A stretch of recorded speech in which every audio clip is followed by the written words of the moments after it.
Value attracts time. That is the philosophy of time valuation.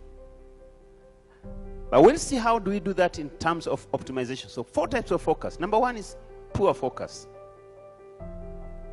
What is poor focus?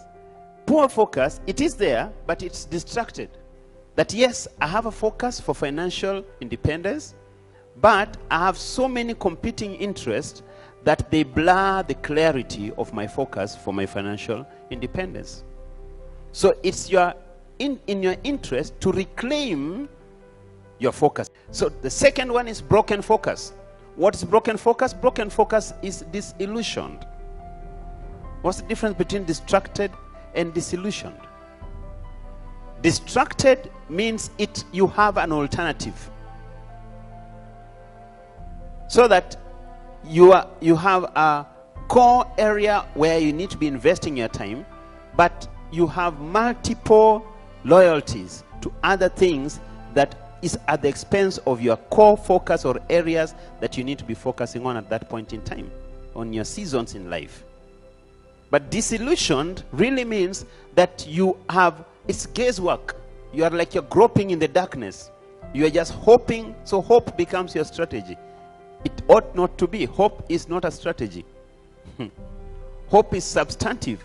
When someone tells you, well, I hope this year I will succeed, ask them, what's your strategy? Because hope is not substitute for planning. Number 3, no focus, drifting. You stand for nothing particular.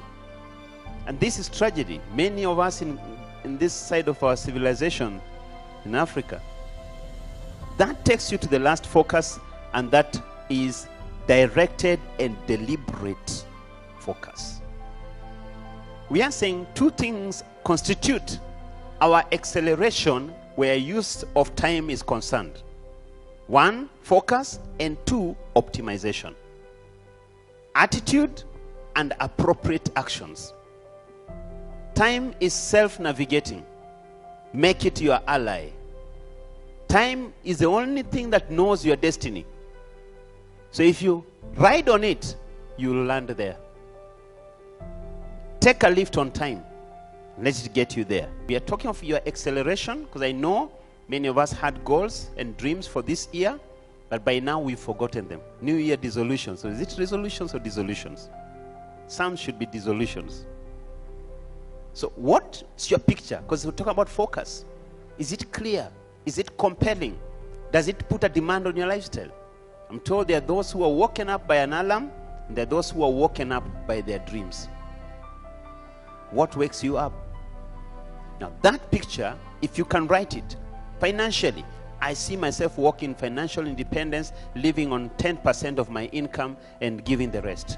That's a very clear. I see myself living a quality life of my dream, whatever that constitutes. So you've said, this is the person I want to be. This is what I want to be doing by the end of this year. So describe, how does that person think? How do they engage? In the present, as though in that, rather, picture that, see yourself, because you must have an implicit motivation, otherwise known as inspiration. So it inspires you for what you aspire.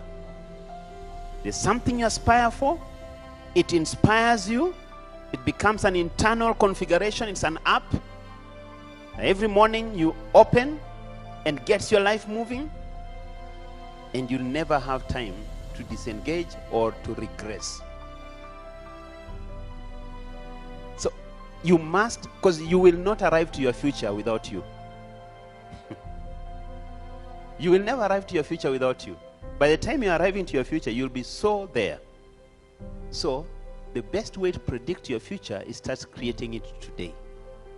So if you see that that's the person, that person wakes up at this time, that person eats this kind of foods, that person frequents this kind of places, associates with this kind of people, start bringing that future into the present by doing those things right now, as though you are in that reality. That is called acceleration through focus. Deliberate and directed.